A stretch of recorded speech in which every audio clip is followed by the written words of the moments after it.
Akimichi na sua infância idolatrava muito seu pai. Seu pai foi embora dizendo que ia ficar íntimo de mulheres do mundo todo, que ele não conhecia, um verdadeiro mulherengo.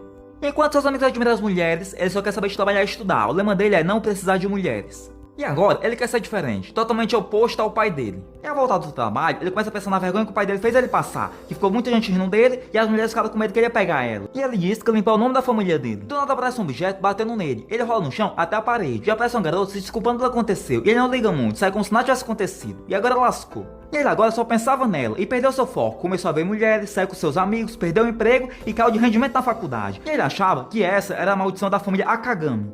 E ele foi radical, trancou a faculdade e foi para um templo virar monge, pedindo pro seu tio. Era a única forma de ele esquecer seus sentimentos sobre as mulheres. E quando chega, ele se depara com a mesma mulher que ele queria tentar esquecer. E ele achava que não existiam mulheres no templo, e achava que era apenas uma ilusão.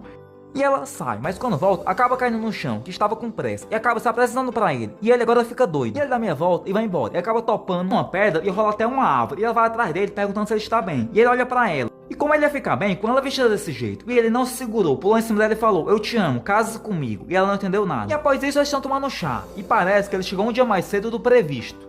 Ela pergunta qual é o seu hobby. E ele acha que ela é um fiscal de admissão. Mas ele mal chegou no tempo, pediu ela em casamento, então achava que estava reprovado. Ele acha ela fofa e acabou deixando seus sentimentos transbordarem. E acabou pedindo para ir ao banheiro. E no meio do caminho, ele escuta o miado de um gato e vai tentar ajudá-lo, que está preso no poço. E acabou ajudando o gato, mas ficou em seu lugar. Enquanto isso, ela faz uma ligação e fala que o moço do casamento arranjado chegou um dia mais cedo e pede a ajuda dela. Mas parece que não tinha chegado. Então ela se pergunta, quem é ele então? E chegou uma amiga dela querendo dar espiadinho no encontro. Mas o encontro não era hoje. E quando elas se viram, veio ele todo acabado, pedindo por socorro, que ele tinha caído no poço. E elas ficaram com medo e uma caiu no chão. E ele acabou caindo por cima dela, palpando os seios dela. E a outra deu uma voadora de 2 pés nele. E elas saíram correndo. E elas estão achando que é um ser maligno, fazendo toda uma confusão. E acaba passando por outra, pedindo para ela correr. E ela acaba desmaiando e ele acaba segurando ela. Enquanto isso, tinha duas estudando caligrafia. E ela acaba reclamando do barulho. E quando abre a porta, leva uma cabeçada dele. E acaba caindo no chão. E a outra acha bastante interessante, olhando os dois deitados. E ela se lamenta por ter deixado a outra para trás. E pergunta qual a diferença entre elas. E quando descobrem, fala então que ele é um ser maligno tarado. E ele acaba chegando. E tenta explicar o mal entendido. Mas quando se aproxima, leva um golpe na cara. Mas mesmo assim, ela ainda acha ela fofa.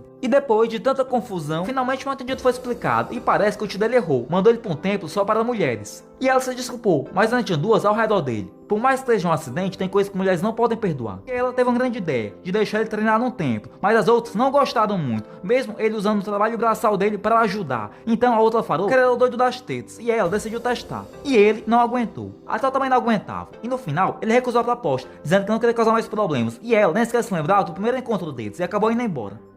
E ao chegar na parada, ele viu que o ônibus demorou pra passar, e ela foi atrás dele pra ele dormir apenas uma noite, e falou que o encontro foi aquele, que apenas de vela 2 vezes ele pediu ela em casamento, e ela achou que era brincadeira, mas então ela descobriu que era verdade, e ficou todo sem jeito. E eles se apresentaram, mas quando ela descobriu que o nome da família dele era Akagami, elas ficaram muito irritadas, porque parece que o pai dele fugiu, deixando uma dívida, e elas decidiram o que fazer com ele. E como ele não tinha dinheiro e não podia deixar a dívida pra trás, ela decidiu que ele ia pagar a dívida com o corpo dele.